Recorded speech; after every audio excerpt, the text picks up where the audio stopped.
Hello, everybody. So, my name is Lisa from Ohana Yoga, Ohana meaning family. Welcome to my YouTube channel. Feel free to subscribe and like if you like this content. I would really appreciate it. Share with all your friends.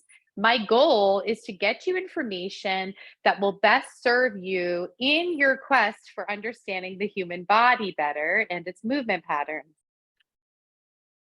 So, if we think about possible ways that your hips can move, I really want to talk about hips because hips are a thing that a lot of people don't necessarily understand and just will chalk up like knee pain or back pain to a dysfunction in the mobility of their hips.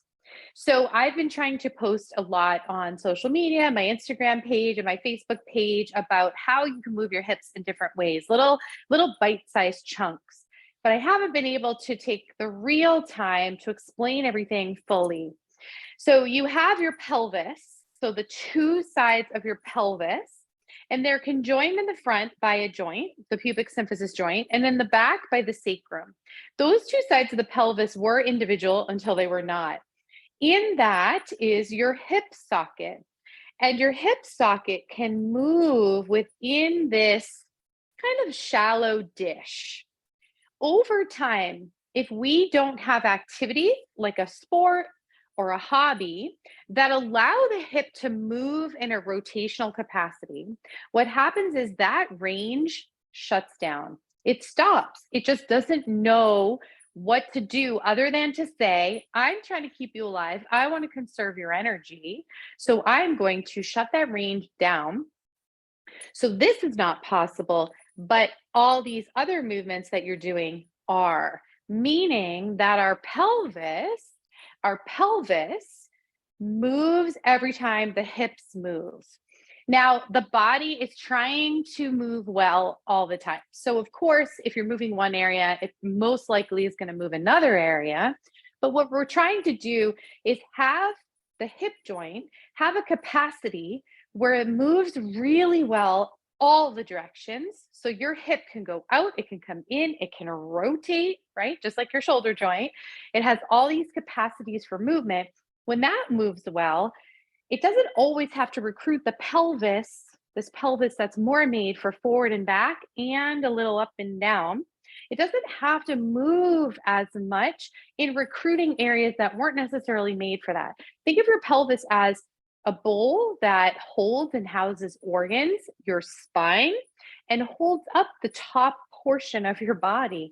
So if your legs can do the work of the legs, your pelvis does the work of holding and stabilizing the upper body, then you're just going to be functioning a lot better. So think of your hip joint as finding movement and rotations that are isolated. If you're a huge walker or a runner, and I like to use this as an example because a lot of people do these things, a bike rider, swimmer, maybe not so much, but there is repetitive natures to these, even if you are a rower, the rowing machine. You are doing movements with the hip that are very limited in terms of linear movement. It's just one way. And that would be fine. You're going to start to get really good in those ranges until you're not. Until those ranges get so tired from doing the same thing over and over and over that it gets better at first because it's shutting down the range of rotation and maybe even abduction. So, this outward momentum of the hip, it starts to get this signal to not have those ranges work and get really good at the linear movements.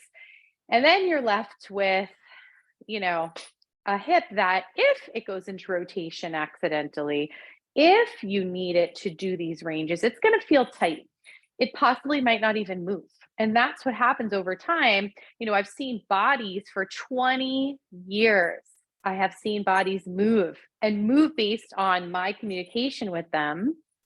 And there's a lot of movement that's not possible anymore, or people didn't even realize that get shut down, or assume that a tight feeling, a tight sensation is something that can just be stretched out.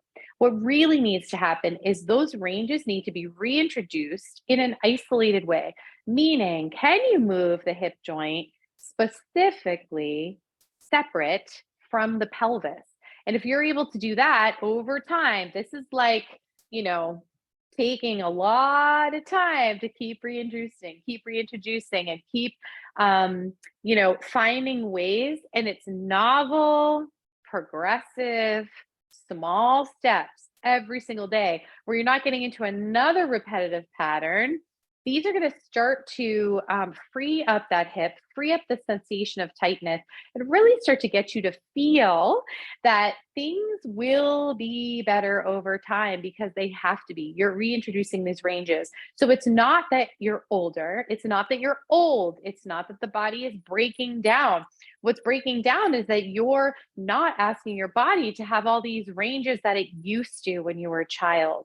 So reintroducing can make that body more pliable, more flexible, more strong, and viable in all the ranges. And then that recruitment of the pelvis all the time, which could cause some back pain. It just does because it's being overused. Tightness in hip flexors at the front of the hip, same thing. You might feel like it's just too tight over time. These things start to cause problems. So repetitive motion and things where you're not challenging the body. And I don't mean challenging like you go for a run and you're trying to break your time from 8 minutes to 7 minutes. This is more, are you doing a movement that is maybe you run sideways, you run backwards. Okay. Before you run backwards, you walk backwards, right? You do all these things that are different. Trying to skip. Okay. Or doing cross-legged stuff as you're walking. Anything that's going to really help, hope to challenge the body in different ways. So think outside of the box. That is your best bet. Do the things, watch children play, watch animals, and start to notice how they start to act and react to their environment. And those are the ways that you want to act. So your hips, and I'm such an advocate for this topic. I am on week 3 in social media on showing different ways to move your hips and just like tackle it, try it.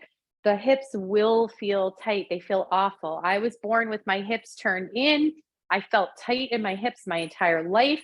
My left hip was always just so achy as a child, and I always felt back pain.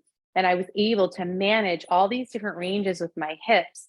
You start with the mobility, you start to add strength over time. And when by over time, I mean like in a year, 2 years, you start to introduce these things, you're going to start to feel so much better. I promise you.